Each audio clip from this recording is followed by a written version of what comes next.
Just follow your passion and everything will work out. I'll bet you've heard that before.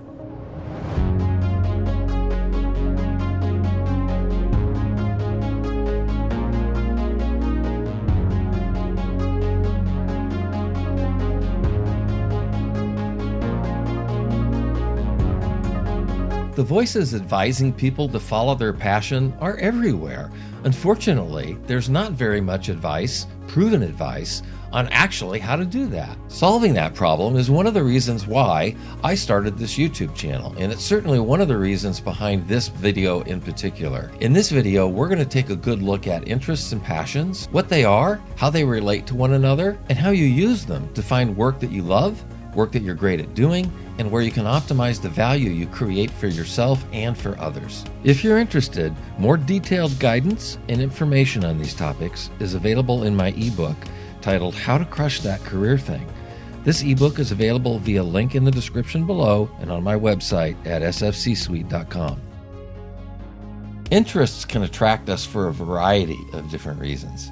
Passions also attract us, but the attraction with passions is far more emotionally intense than with interests. The intensity of your passions comes from their connection to the things that are really important to you, things like your values. Because passions are connected in that way, passions tend to be much more long-lived than interests. I'm sure you can relate to this. Just think back to the things you've been interested in over the last few years. How many things have come off and on that list? But if you think about the things that are really important to you, the things that when you think about them or experience them, your emotions get triggered. You have an emotional response to those things. That's a passion. Something to keep in mind about both interests and passions is they're not all of the same intensity. This makes sense when you think about it because not everything is of equal importance to you. And your ranking of importance of those things is likely to change over time. So when you think about how important it is for your career to be something in your life that's stable, and you realize how unstable interests and passions can be, that should give you cause for pause in basing your career choice entirely on your interests or passions. That's why there are 10 elements of best fit, not just 2, interests and passions.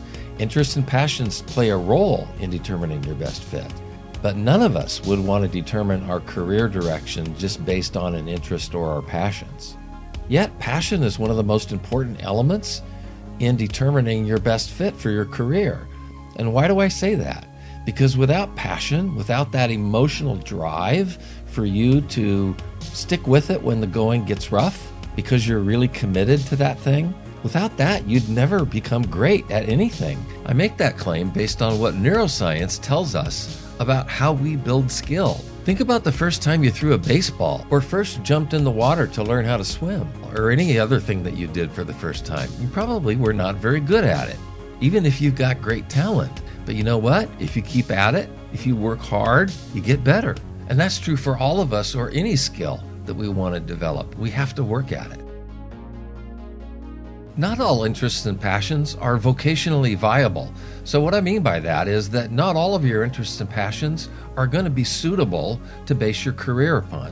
While there are a number of tests for vocational viability, I believe the most important test is exploring what inspires and motivates you most about your interest or passion. The thing that makes an interest or passion vocationally viable is if the thing that inspires and motivates you is what that interest or passion does for somebody else.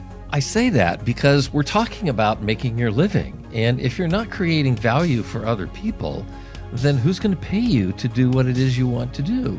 So I'm not suggesting that the payoff involved in your work is purely 100% for others. Not at all. This is why you want to identify and lead your passion into the work that you do for your living. If that passion is focused on creating value for others, and you're really inspired and motivated by the value that those products and services create for others, that's a real win-win. You end up loving your work, but other people are really loving the products and services that you're producing because your passion has supported you in becoming great at what you do, and that added competence adds to your job stability and everything. So in wrapping up, let's revisit that initial question. So how do you use your interests and passions to find work that you can love, can be great at doing, and where you can optimize the value for yourself and others. In short, all of those things are abbreviated into the concept of what I call best fit. Your interests and passions are 2 of 10 elements of best fit. So to accomplish your best fit, you need to define the interests and passions that are vocationally viable for you, winnow that down to your top contenders, and then take that information and put it with the other 8 elements of best fit and see what falls out of the bottom of the sieve.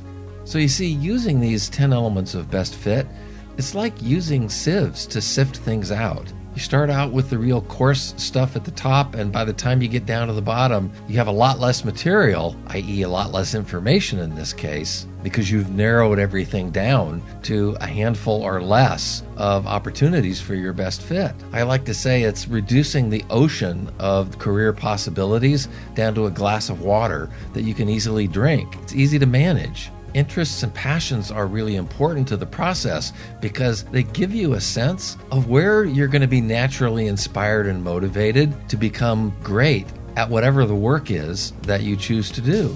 Because it makes a difference, not only for you, but for the people who are buying the products and services that you're involved with. And that provides tremendous meaning for you.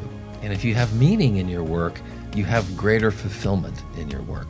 Second, you want to stay in touch with your interests and passions throughout your career, because you know what? You're not static. You're going to grow, you're going to develop every year. So as you grow and develop, revisit the conversation around not just your interests and passions, but all the other elements of your best fit. That's going to help ensure that the level of meaning and fulfillment that you're experiencing from the work you're doing for your living stays at the highest possible level. So that's a wrap for this video. I want to thank you very much for investing your time with me today, and I look forward to seeing you in the next video.